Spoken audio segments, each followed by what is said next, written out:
Whoa, what a late start to the day. Apologies about this, folks. We had a little technical problem, but that was the wonderful Tim Hain, the founder of Blegay Blues and Reggae.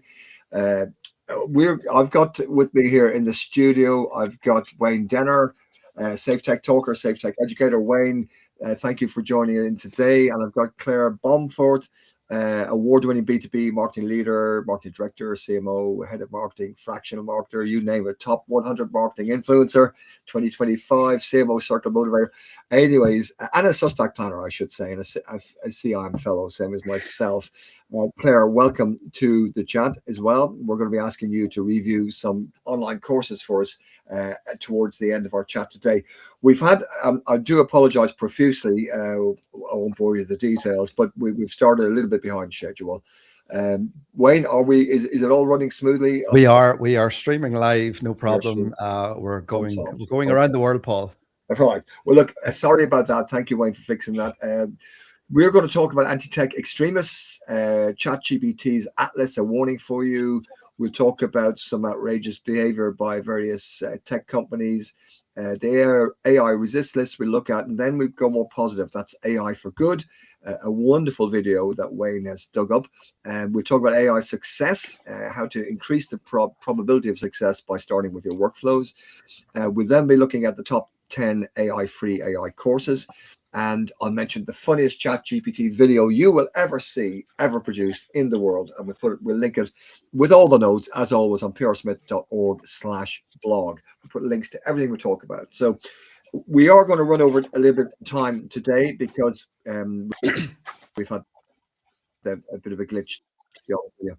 So first topic, which is anti-tech extreme. There's a national shift taking place, and it's about surveillance, and it's deemed to be an emerging threat in America. So this is the President Donald Trump's National Security Presidential Memo number 7, which instructs the Department of Justice to target anyone holding anti-American, anti-Christian, and anti-capitalism beliefs. So there's a new term in town, and it's called anti-tech violent extremism. And so there's a group of people that they're starting to say we need to watch them. One of them is Ziz Leota, who has been charged with murder and is tied to an obsessive ideology focused on the existential risk posed by AI. Now, we know there is an existential risk posed by AI. However, it seems like some people have taken it too far, which has kind of opened the door for this kind of new trend or wave to say, well, if you're challenging the norm or if you're challenging the tech, you might be clashing and categorized as a terrorist. So the Intelligence Bureau warns that paranoid views regarding AI may proliferate in the aftermath of Zizin's trial, and thanks to their attempt to reason the belief that a godlike incarnation of AI is imminent. And they believe that humans must best use their time in the present to devote themselves to ensuring its compliance with human morality, or face existential consequences for failing to do so. So that's the situation. The federal law enforcement agency, the web, for what they claim to be anti-technology sentiment. Anti-technology sentiment. It's bizarre. So from these efforts are often contentious, and state and local police have removed or arrested speakers at town halls who criticize data centers. Now, as you know, data centers are kind of a really hot topic. So this is a kind of worrying development. So watch out for that. We will update you with more on that. But let's keep moving because we're a little bit behind schedule. We want to kind of move on a bit and look at something that's come up with ChatGPT's Atlas. Now, Wayne, tell us, what is ChatGPT's Atlas and what's the issue? What's the worry? Yeah, we're moving into what's called agentic browsers, Paul, if you will. ChatGPT Atlas is a web browser from OpenAI, of course, the people behind ChatGPT, and it's built right into the platform. It works very similar to Chrome. So we have lots of people who are listening in today who use Chrome as their default browser. But the difference with ChatGPT Atlas is it's got an AI assistant in the sidebar that follows you across every page that you're looking at. So if you're jumping into Amazon, for example, and you're buying something, and then you're bouncing out of Amazon and you're coming into your email, and then you're maybe bouncing across onto a news website and you're reading articles, it's kind of following you around the browser, keeping an eye on what you're doing, what you're looking at. It can compare products then that you might be looking at. It can rewrite text. It can ask questions, really whatever you're viewing without ever switching tabs. And in my case, I've always got like lots of tabs opened on my browser. It gets really, really confusing. You actually don't have to do that. So if you're going on to the internet, for example, and you're planning your summer holidays, you're doing a trip, for example, it can help you complete all of those different steps in one browser. Effectively, the agent mode within the browser is doing that for you. Now, there has been a couple of concerns with this, as we know. I did do a LinkedIn post on this a couple of months ago, just to alert people to technology is out there. This capability is available within ChatGPT. You can install this and you can use it as your browser of choice. The big thing is the privacy exposure, which we've talked about in the show many times before. Because the AI can see the content of the pages that you're viewing, sensitive information such as your emails can be exposed, your banking information.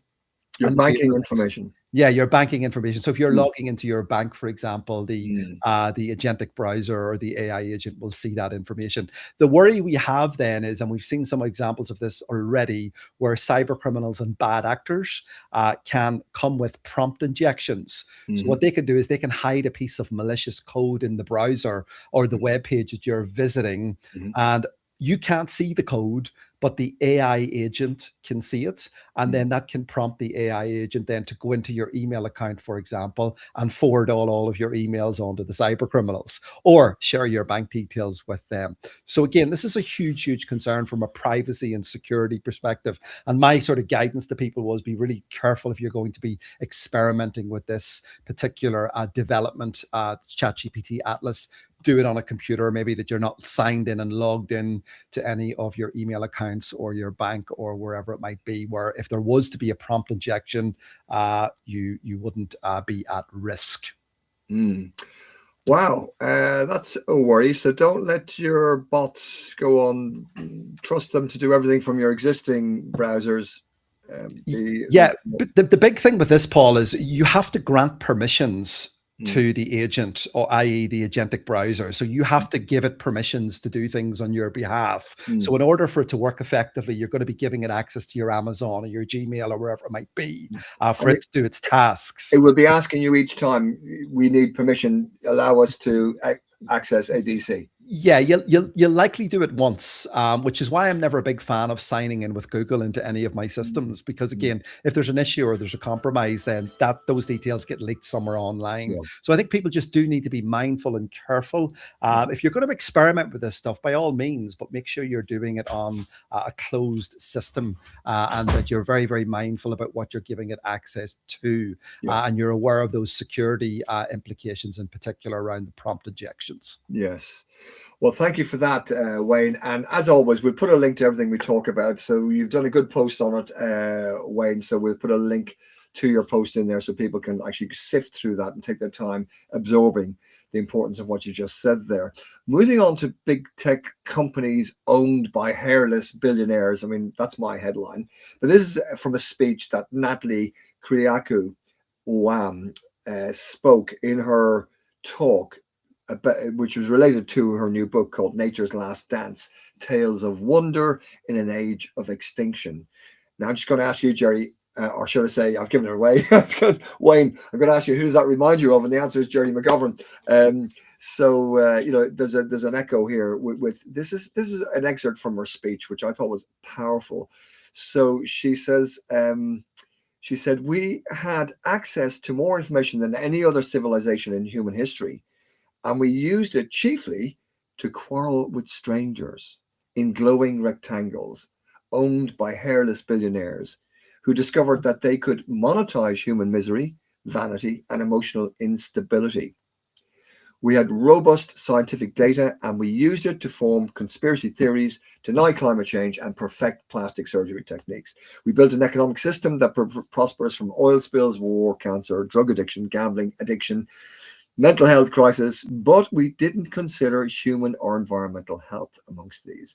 We also invented social media, and it promptly addicted us, surveilled us, radicalized us, destroyed our attention spans, damaged our children psychologically, and gave teenagers eating disorders. So you can see where she's coming from. Well, that's kind of stuff we've been covering for many months. But she says there's nothing inevitable about the way we run our economies, draft our laws, or govern our societies. These systems have no independent existence. They exist because we will them to. They are human constructs, the laws that we run and develop and launch. And these are rules of our own making. But they're not always followed with devotion. So unlike the laws of nature, like gravity, for example, which applies equally to everyone, it's human-made systems like economics, law, and politics that are made up and often structured to the advantage of a small select group of people. This is why gravity applies to everyone, but tax loopholes do not. So you can get the gist. She's a very articulate lady. We'll put a link to her video of that speech because I was very impressed. Sounds like the book might be worth a read as well. Nature's Last Dance, Tales of Wonder in an Age of Extinction. So here's the Age of Extinction thing coming up again. And we're going to talk about it and mention it. We've mentioned it already. We'll mention it at the end as well. But we're going to move on to this concept of the AI resist list. Actually, Paul, we have an interesting comment in from Calzili, I think it is. In time, it feels like I will be able to assign my own AI to do the steps. Thinking ahead, will websites need to be fully AI optimized? And that's a really interesting comment today, isn't it? That's a great question. We could spend a full session exploring that. I'm not sure we'll even have websites. Yeah. Going forward is my immediate answer. 10 years from now, why would you need a website? It could be. Well, that's a great question. Thank you for sending that in. I will send a little reply back as I always do. It takes me a few hours after the chat to get round to it, but I will post a little comment. And I think, Wayne, that's one that we need to put on the back burner and collect some more useful answers. Thank you very much for that. Comment. That's really valuable. So moving into this AI resist list, this is a new project that documents examples of resistance to what they call AI empires around the world. Now, I played golf this morning with an ex-Microsoft director who happened to have just read the book, and he said it was a great read.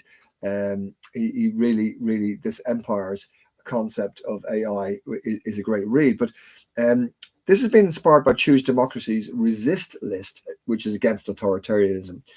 And so far it includes about 30 examples that span countries and contexts, highlighting a diversity of actions that range from individual to institutional. So basically, we've said it before, people should stand up and be active and not let just this wave overcome you. Get involved, sign petitions, shop more consciously, don't be trampled on.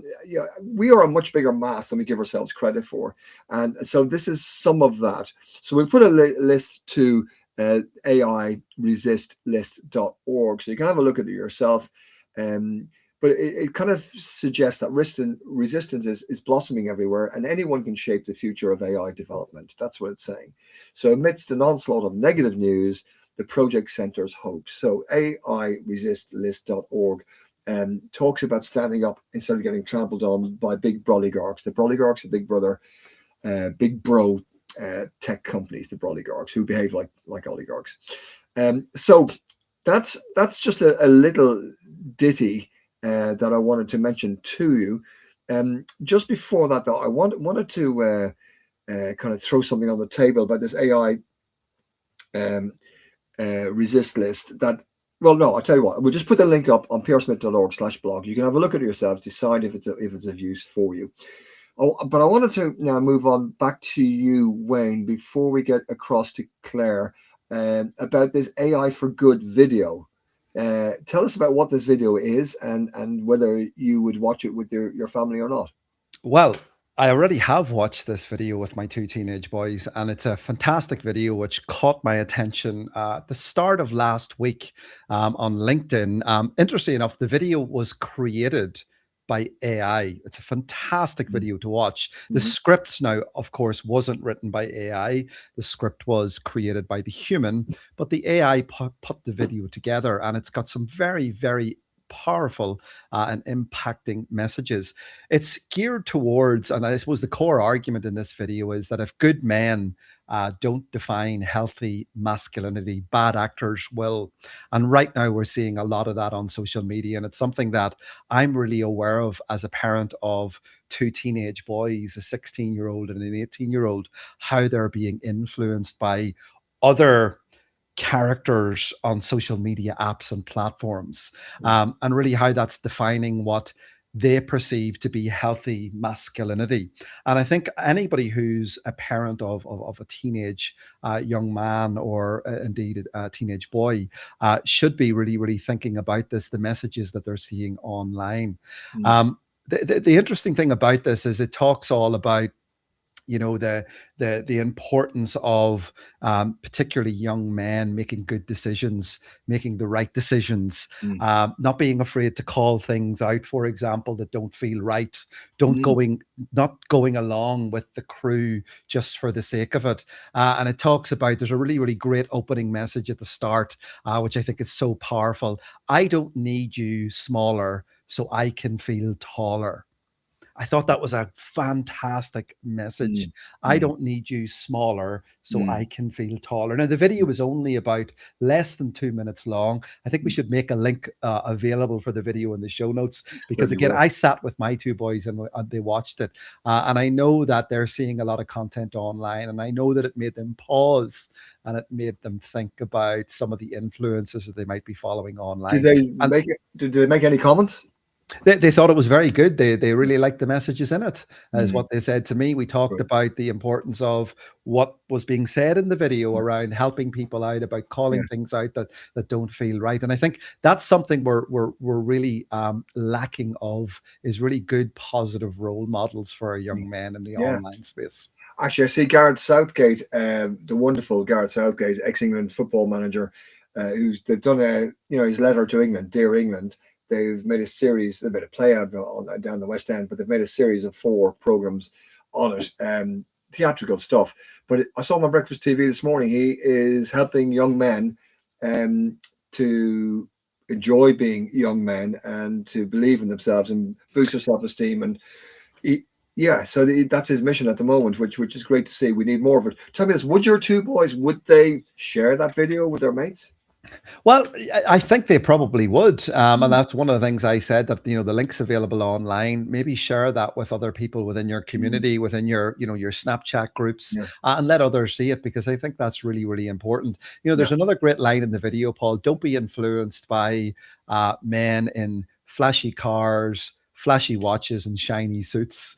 I mean, it just really well put together. Storytelling in it was brilliant.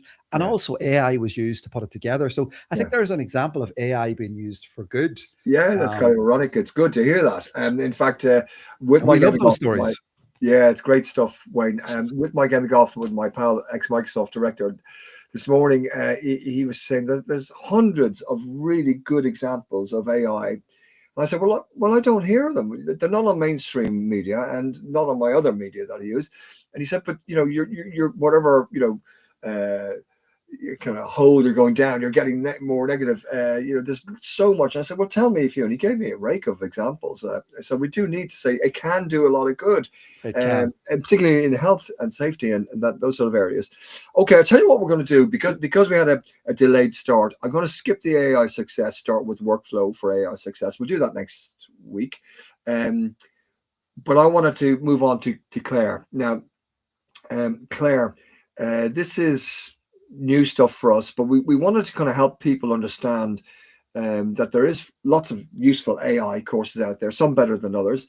So Claire Bomforth holds 3 masters in marketing, would you believe, and is a fellow CIM and a chartered marketer and a Sustac certified planner and a CIM awarder in AI marketing. So because you're a chartered marketer, you're obliged legally and contractually with the institute to continually update your professional development. So you are probably the best person in the world right now to kind of have a look at some of these courses and tell us what you think of them. So tell us, did you have a look? Do you have time to have a look at any courses for us? Yeah, I did, and I've got some fun ones in terms of, we always like a benchmark, don't we? So there's the Ivy, it's called the Ivy Fluency Test. I'd recommend everyone have a go at it. It's only a couple of questions, it'll take you 5 minutes. So it's not a training course as such, but what it will give you is a quick view on how you're ranking in terms of your fluency and 100% mastery down to 80%, where it basically says you might be struggling with technical nuances and it calls out what they are. Instant result, instant badge. Very quick, very easy to do. And not those people who are sort of sat on the fence, they perhaps don't know where to start, as we now don't, and they're sat there in, where do I start? Well, it's a really easy thing to do. And obviously, if you then want to share your result, you can. I then went on to have a look at Anthropic, so that's obviously our darling Claude. Hang on, Claire, just 1 second. So that's Ivy. Hello? It's an AI fluency. Yep. Ivy AI fluency test. Yeah, we'll share the links afterwards. 5 minutes. I'd give that in terms of info, it shows you a 7 out of 10. And in terms of the kind of learning and engagement experience, because it's so straightforward, it does what it says on the tin. I'd give it an 8. Just going to help you dip in. Yep. Then Anthropic, our darling Claude here. Yeah. So Anthropic, Claude, free Claude watching, because obviously it's changing all the time, and we're seeing a lot of transition with people moving GPT over to Claude, but potentially, not all quickly Claude's been developing. And that's why I chose that one. 3 parts, organising work, Claude's reach and use cases. Meant to take around 3 hours. If you've got experience, you can probably get away with it in about an hour, I would suggest. Gives you a mix of reading and interactivity, but what I'd say is quite disappointing. So info shared and the kind of thing around it, info shared a 7, I would suggest. And the reason I'm low-balling that one is because it's a mix of reading and interactivity. And I just think they're not using even their own tool to present it in a better way to people, which leads to the engagement experience, I would suggest, being about 5. I don't expect to be sat there learning how to use nuances of a system when they're not showing me and it's written text. Only good news with that one is certificate downloads immediately. Oh, good. Personalized certificate? Personalized certificate. Yeah, absolutely. Brilliant. And you can obviously pop that on your LinkedIn. And then the last one for today was Google. And I thought we'd introduce a bit of responsible AI, given the nature of, AI innovation and ethics. So I did the introduction to responsible AI. About an hour investment of time, modules. The first, recognizing bias and harm. AI for social good and use of AI. And there's a little quiz at the end, which again scores you about 80% to pass. And the problem with this one is twofold. Because it's done through Coursera, the certificate, if you're on the free version of Coursera, won't issue until when you basically take out the paid. So I'd say even though it's free, it's less than an hour to do, and it's quite good if you're not familiar with how to use AI responsibly. I'd say info shared 7, engaging experience 8.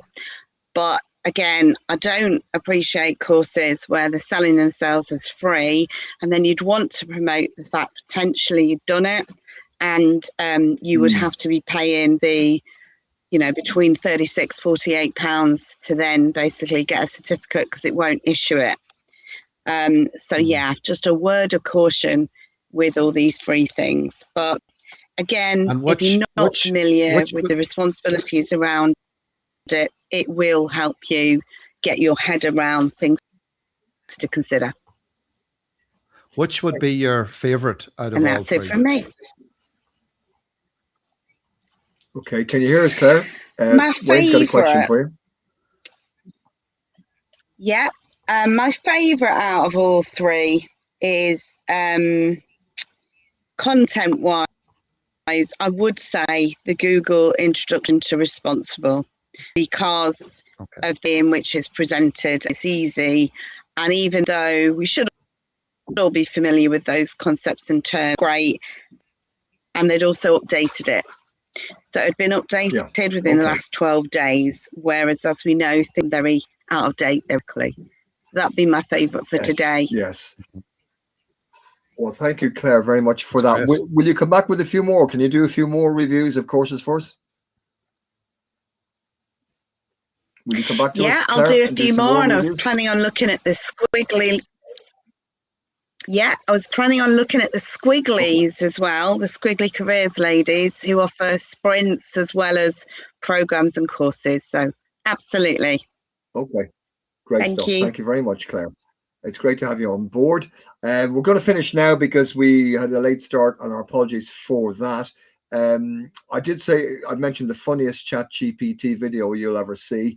I'll put a link to it, but basically it's a guy going into a shop, and he asks, the guy behind the counter says good morning to him, and the guy going to the shop almost freaks out because somebody socialized with him. So he goes into his chatbot and says, you know, what do I say to good morning? And it says, well, yeah, I'm good. How are you? So he goes, I'm good. How are you? And then the guy behind the counter goes, oh my God. And he goes to his AI to say, well, what do I say to how are you?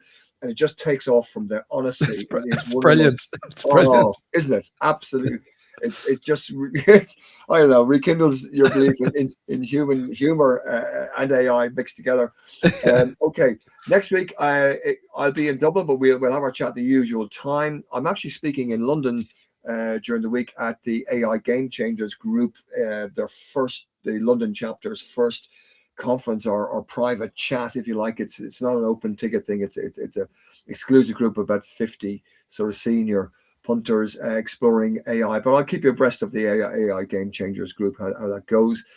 More stories for you next week, more music for you next week, and more insights to AI innovation and ethics. We'll get back to you. I'm sorry about the late start we had today, but also thank you, Claire, and thank you, Wayne, for joining us. It's been really good having you. We'll play this out now with the great man himself, Tim Hain, the founder of Blegay, which is blues and reggae when you mix unusual mix together. So here's Tim Hain. We'll see us out, and we'll see you next week. We'll put all the notes on pearsmith.org/blog. Have a great weekend.